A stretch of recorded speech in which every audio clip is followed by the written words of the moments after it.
Alright guys, welcome back to my channel. So for this video I am going to be talking about this drawing, which you can see here I'm drawing at light speed because you know, the more you draw the faster you get, so you can just fly through it. So this drawing, this speed drawing I guess you'd say, I did a couple of weeks ago, and yeah, it was inspired by Grand Theft Auto 5.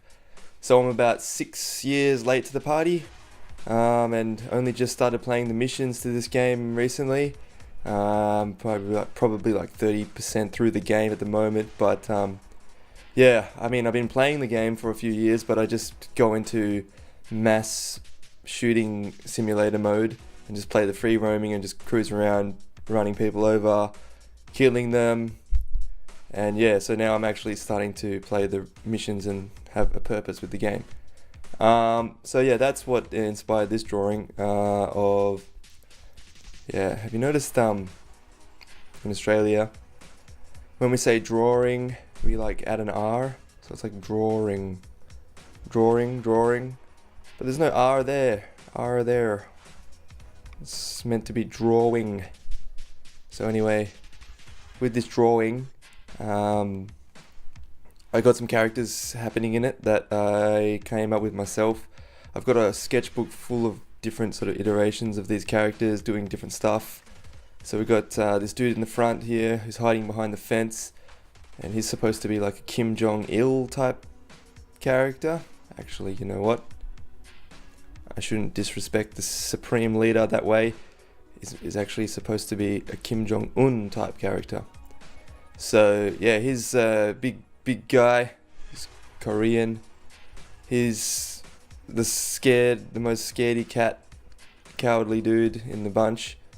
But he's the biggest. So he's a gentle giant. And yeah, anyway, he's getting shot the shit out of. That fence is like obliterated.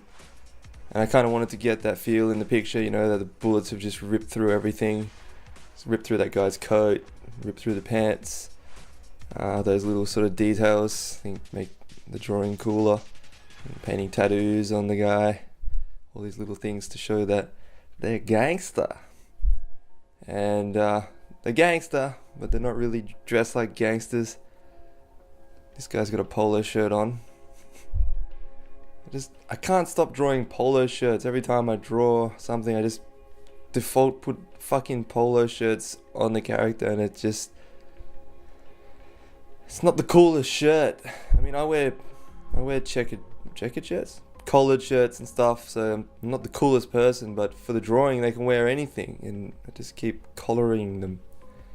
And the main dude's got a fucking long ass coat on, but I thought the coat looks kind of cool because he's not dressed in the standard gangster wears. Not like that dude there in the garage hiding away. Actually, he's the most cowardly dude in the gang. He's not really in the gang, he was just hanging out at the house when all this shit happened.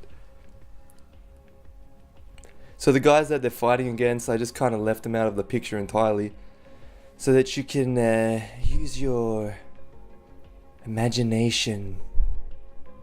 You can project your own enemy on the other side. Whatever thing in your life that you're fighting against, using art, you can put them in there using your mind. Yeah. So that's that. And then, yep, so I drew this picture with pencil to start with. I did actually the whole drawing one time, and I wasn't happy with it at all. There's someone with a chainsaw or something around here. It's kind of ruining my sound. I just want to go out there and shoot up this guy in the front yard like these guys are shooting the shit out of each other. Yeah, so anyway, before I was rudely interrupted by that fucking... Back to the drawing board. So yeah, I drew it in pencil and drew the whole thing, and then I didn't really like it. It just looked flat. It looked like I was... The point of view was like across the street, like watching it. This looked lame, so I redrew it, bringing the camera right up close to the action with a low angle to make these guys look like a bit more heroic, make the thing look more dramatic, more dynamic. and any other buzzword you can throw at it. I don't really think it's a buzzword, I just think it's whatever. I'm gonna dispute the meaning of the word buzzword. Buzzword itself is a buzzword now.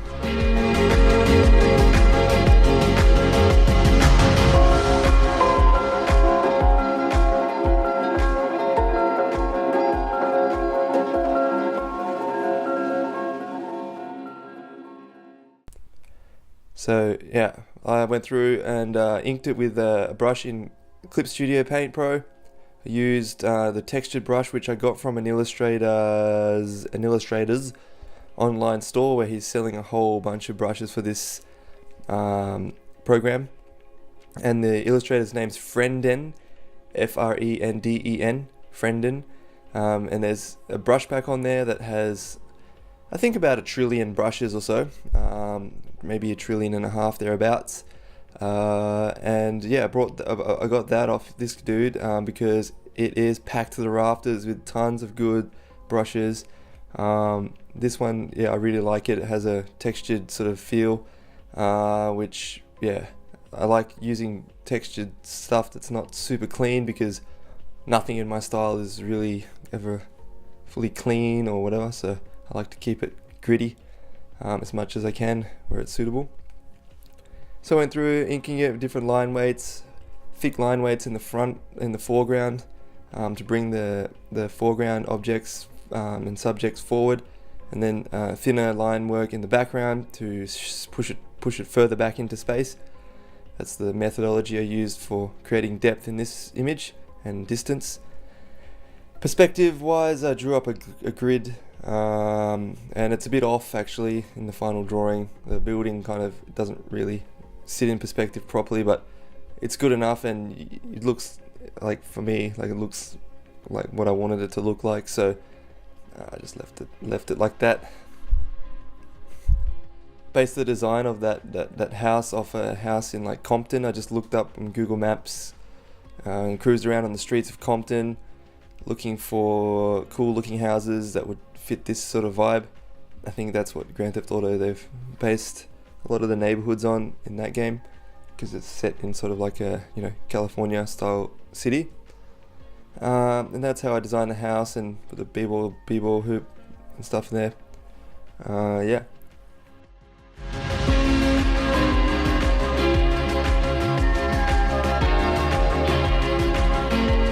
So I'm going through and fixing things up in the drawing, like this arm just was not looking right.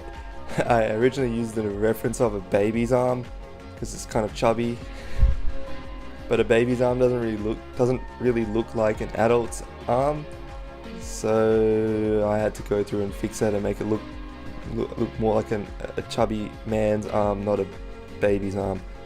I thought it could look cool, but it just ended up looking really weird.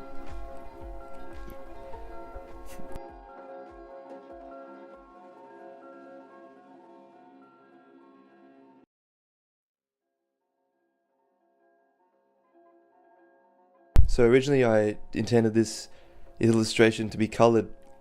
So in the early stages of coloring, I just started using colors which I thought would be cool, which would suit the vibe of the drawing. And then I kind of changed my mind through the process of coloring, and I wanted to keep it more with a sort of Japanese manga comic book page feel. So they really don't use colored pages in Japanese comics, which is, I guess, common knowledge to all you nerds out there. So yeah, I wanted to keep it black and white in the end because I kind of liked it at this line work stage, and I thought by keeping it black and white it has a much more raw comic feeling.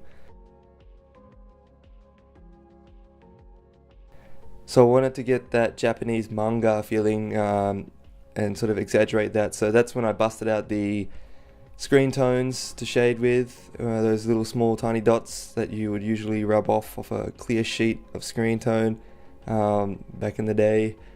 So yeah, that's the shading style I used for this to make it look more comic-y, and that's why I did that. So they are actually in Clip Studio Paint Pro, which is cool.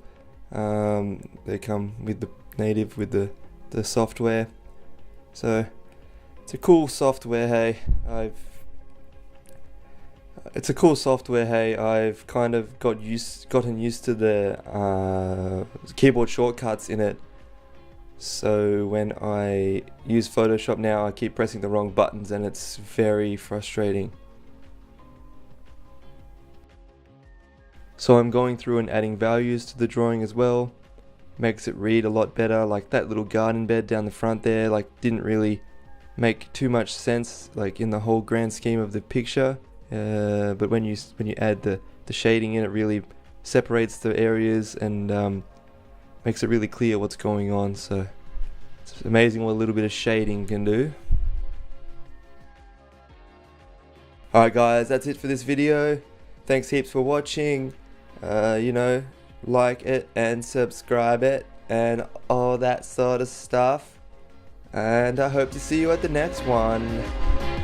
Peace.